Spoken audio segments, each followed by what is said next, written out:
Hello and welcome back to Fictional Latitude. I'm Deborah. Good to have you here. I hope you're well and your reading is progressing as you would like. Today, I am, as promised, I'm going to talk about caves. Caves in novels, not just caves, because that wouldn't be literary related, would it? I toddled down on Thursday, today being Sunday, I toddled down to Rincon de la Victoria, which is literally 10 minutes down the road from me, and they have Cueva del Tesoro, which is treasure cave. And it's free. Just book online and you can toddle in. They're not that big, but they are very pretty, I think. They're a different kind of cave. You'll have seen from some footage at the beginning, because even though I had my decent camera, I didn't use it, don't know why. So I filmed it on my phone. But they are really pretty caves. They're not stalactites and stalagmite caves. Yeah, that's my way of remembering them. They are very curvaceous. They're smooth. They are actually quite Gaudi-esque, I thought. There's, oh crikey, now I can't remember the name of it. Casa, beginning with M? Anyway, that one, I'll put it on the screen when I remember it, in Barcelona, which is a Gaudi house, and it's all very, that doesn't work that way around, does it? It's smooth and ripply like that. And that's just what the caves were like. But yeah, as I was walking around, I was like, Gaudi. So, there we go. So if you happen to be in the Axarquia, which is east of Malaga in Spain, pop along to the treasure cave in Rincon de la Victoria. As I say, it's free if you book online. I shall put a link below. And further along, actually, we have the Nerja caves, not free. But they are a lot bigger, and they do have stalactites and stalagmites. So depending on what you were looking for from a cave, they're the place to go. Anyway, with all that waffle, so that is the reason why I decided to look at caves in novels. So I've picked 5. One is a child's one. 2 are classics. One's an Agatha Christie, and one's more of a modern classic. Now, caves are quite symbolic in mythology, whether that's Greek mythology, Native American mythology, Australian mythology, whatever. They are a place, it's like the womb of the earth, that's one way of looking at it. They're like a place of transition. So, for example, in Greek mythology, you will have the gods coming into a cave via one entrance, and you'll have mortals coming in via another. It's a place where they meet, where they can come together, but they're not. It's not the same, as it were. And I didn't make that very clear, did I? There are also places where, as I say, transition, where things change. So you can go from false perceptions to reality. And of course, there's the darkness, the negative thoughts, the abandonment, the burial, resurrection. And in the case of the Odyssey, which is the Greek classic one that we're going to look at now, also a little bit of intimacy as well. Because our hero, Odysseus, he seemed to be permanently in a cave. Well, permanently in a cave might be over-egging it. But 2 of the caves that he's in, one, near the beginning, we know that he's in Calypso's cave. She's a goddess. She's got her nymphs keeping her company, looking after her. And she has Odysseus. And he's been there for 7 years. But he's not happy. Every day he's sitting on the beach and he's crying and he wants to leave. He wants to go and get Penelope and blah, blah, blah. Honestly, I'm not a fan of Odysseus himself, I have to say. So he spent 7 years there he's an unwilling lover during the night, but that's what he has to do, and that's why he's there. But so Calypso does set him free, but it's also a trap. She makes him clothes, she helps him build a raft, and then she gets good old Poseidon to start creating some waves, and Odysseus nearly drowns because he's wearing all these clothes that she had made for him, and etc, etc. Anyway, he escapes because he's a hero, and that's what heroes are meant to do. So that's his first cave. The cave with the Cyclops, Polyphemus, is a different cave altogether. You know, reluctant lovemaking or not, it's not going to be half as bad as having your crew murdered and eaten alive not eaten alive, actually, that's not right. They're eaten every night. So because he is a bit of a knob, Odysseus, quite frankly, they've been sailing along, blah blah blah blah blah, and he ends up on an island, and then they can look from that, or from the mainland, and they can look across to the island of the Cyclops.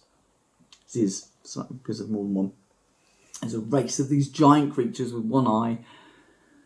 Anyway, on this island, Polyphemus, one of the Cyclops, he has lots of goats, and he has lots of sheep, and they're plump, and they produce lots of good milk, etc, etc.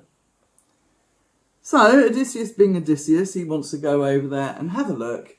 So he and some of his chaps sail over there. They see the cave. They go into the cave. They're fanning around in there, being idiots. And Polyphemus comes back. His chaps wanted to leave beforehand, but no. Not Odysseus. No, let's stay here a bit longer. As a result, at least 6 of his chaps got eaten by the Cyclops. So they're hiding at the back of the cave. The Cyclops comes in. He's got all his sheep and his goats. He's doing all the things that he needs to do. He lights the fire, turns around, sees them, is like, oh, who the heck are you in my cave? Like you would, really. Anyway, for all Odysseus's attempts at, oh, hi, stranger, here we are, we're just, passing by, blah, blah, blah, blah, blah. Polyphemus isn't having any of it, so he picks up 2 of the chaps, dashes their brains out against the side of the cave, and then eats them. He then does the same thing in the morning. And he keeps the cave shut with a big boulder rolling across the front of the cave. Now, what does that remind you of?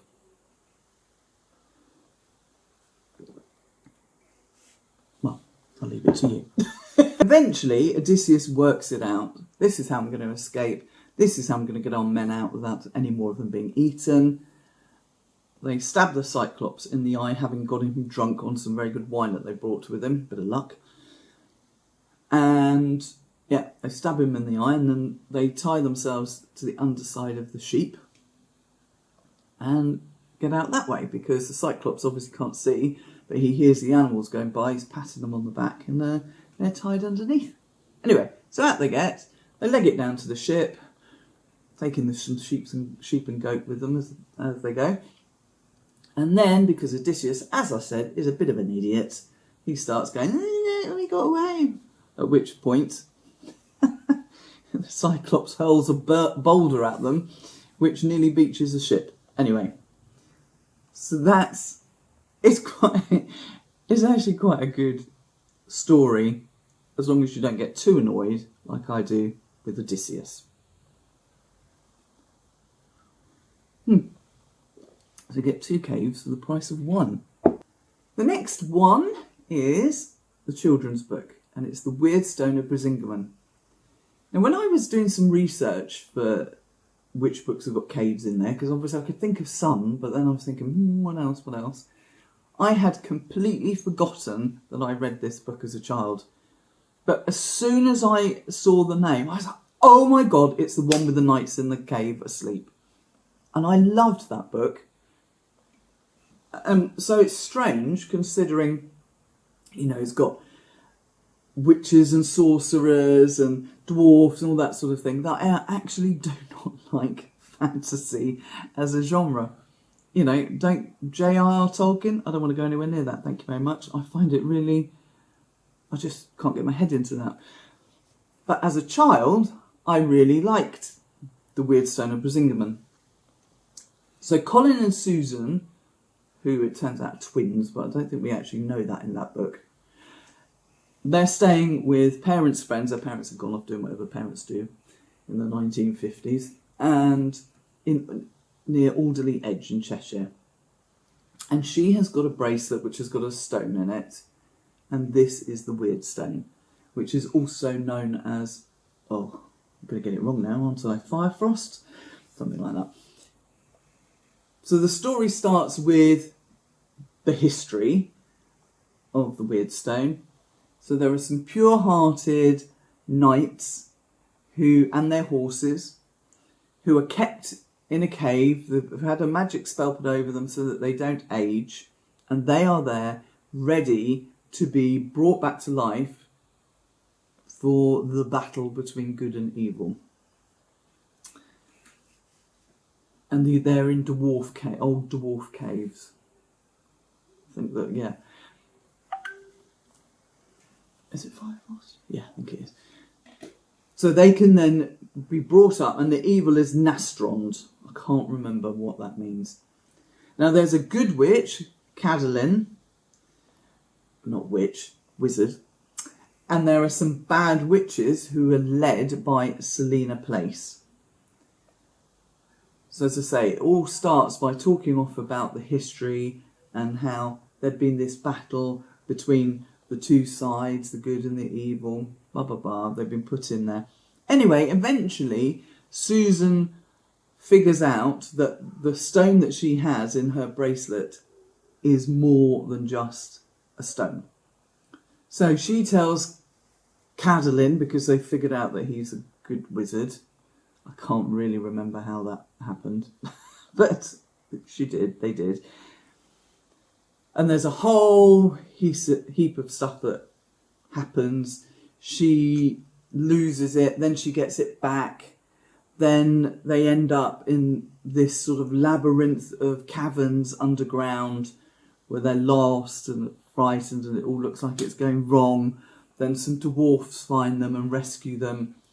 And then Cadolin, in the end, defeats the bad wizard, Grimnir, who it turns out is his brother.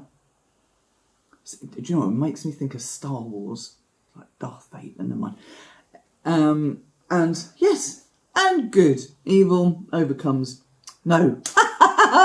That's me. I'm moving on to the next one. That's why. Good overcomes evil. Forces of darkness are vanquished, all due to the Weirdstone of Brisingamen. So I know that I then spent probably a good month fighting, not dragons, but dwarfs and witches and wizards, and trying to find a stone that was a Weirdstone. Because that's what I was like as a kid. But, as always, good overcomes evil. 'Tis the way of the world. The literary world. Now, hey, Agatha Christie. Evil Under the Sun. The cave is an integral part of the plot for Evil Under the Sun. So we have our Lena Stewart, beautiful, rich, da-da-da-da-da-da. And she is holidaying on this island in Devon. So is Poirot and a whole host of other people who may or may not like our Lena Stewart. And she is found one day murdered on the beach, strangled. And she's on Pixie Cove. And from Pixie Cove there is a narrow sort of fissure in the rocks that opens up into a cavern, into a cave. And in that cave there is heroin and there is also a scent. And so, is the heroin a red herring or a crucial part, a crucial clue? to solve Arlena's murder? Who knows? Well, I know, you have to read it. So, I mean, the book does differ in several ways to probably the most popular remakes of like TV and film, the one with Peter Ustinov and the one with David Suchet, which I happen to enjoy both of those, but the book does differ slightly from those, so bear that in mind. However, the premise is the same. Strangled on a beach, on an island. Who did it? And the title comes from Ecclesiastes in the Bible, which is, and now I'm going to have to read this, "There is an evil that I have seen under the sun, and it lies heavy upon humankind." I think that's like a modern rendition of the Bible. But this is one of my favourite Agatha Christie's, behind Murder on the Orient Express and Death on the Nile. Evil Under the Sun, I absolutely love. So, that's number 3. Number 4, we are going classic again. And classic, not Greece, Italy. But not like ancient classics, but medieval classics. Dante's Inferno. So, Inferno is one of the 3 parts of the Divine Comedy by Dante, written in the 1330s. And Inferno, which is Italian for hell, is about hell, the other being heaven and purgatory. So Dante, stop saying so, Deborah. Dante has his vision of hell, which is made up of 9 circles. And the 8th, and they get worse as you go, minor sins at the top, will be just like, yeah, whatever. And then, according to Dante, I have to say, some of his ideas of what is a sin and the order in which they go, I think, really? But anyway, twas his piece of work, he can have it whatever order he likes. So, anyway, the 8th circle is I've got to get this the right way, Malebolge, meaning bad trenches or evil trenches. And the 8th circle of hell is made up of 10 trenches, and the 8th circle is where sinners go for fraud. And each of the different levels of fraud means that your sin changes accordingly. So in the top, level 1 of fraud sin is to be a panderer or a seducer. Level 4 is to be a sorcerer. Level 6 is to be a hypocrite. And the 10th level is where you go if you're a falsifier. So somebody who creates counterfeit coins or uses alchemy, so on. So all of these trenches, and in the 10th one, they suffer from insanity or progressive diseases, consumptive diseases. So this is how you descend through the circles, and in this case, the 10 trenches of the 8th circle into hell. It's a very... It can be difficult to read sometimes at Dante, and I haven't got a physical copy in English anymore. I've got one in Italian, but I haven't got one in English. And it's the old one, so it's literally falling apart in my hands. I don't want to touch it too much. I don't want to touch it too much in case it falls apart completely. But yes, so Dante's Inferno. That is number 4 of our 5 caves. And number 5, A Passage to India by Ian Forster. Not my favourite book, I have to say. But this might be one of those cases where actually I prefer the TV serialisation to the book. These are few and far between, I have to say. Anyway, so Passage to India, based on British colonial the time of British colonial India. And there is a young Muslim doctor, Dr. Aziz, and he takes Mrs. Moore, God, I nearly forgot her name then, and Adela Quested into the, and hang on, I've got to get this the right way around, Marabar Caves, which I think are based on the Baraba Caves. Anyway, so he takes these two women on a trip into the caves. And these caves have got really smooth glass-like walls. This is why I chose the book, because it's got the smooth walls, unlike the stalactites and stalagmites, and that's what I've been in. Anyway, digressing again. And it has an echo, like, what was the noise? Boom, boom, whatever. And that echo haunts the people who are in there.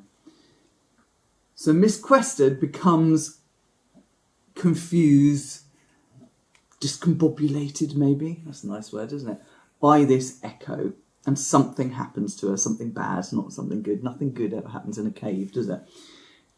And she accuses Dr. Aziz of assaulting her. But I don't think that's actually what happened. But we don't know what happened. It doesn't really become at all clear as to what happened to her. Anyway, as a result of her accusing Dr. Aziz, the poor chap is arrested and put on trial.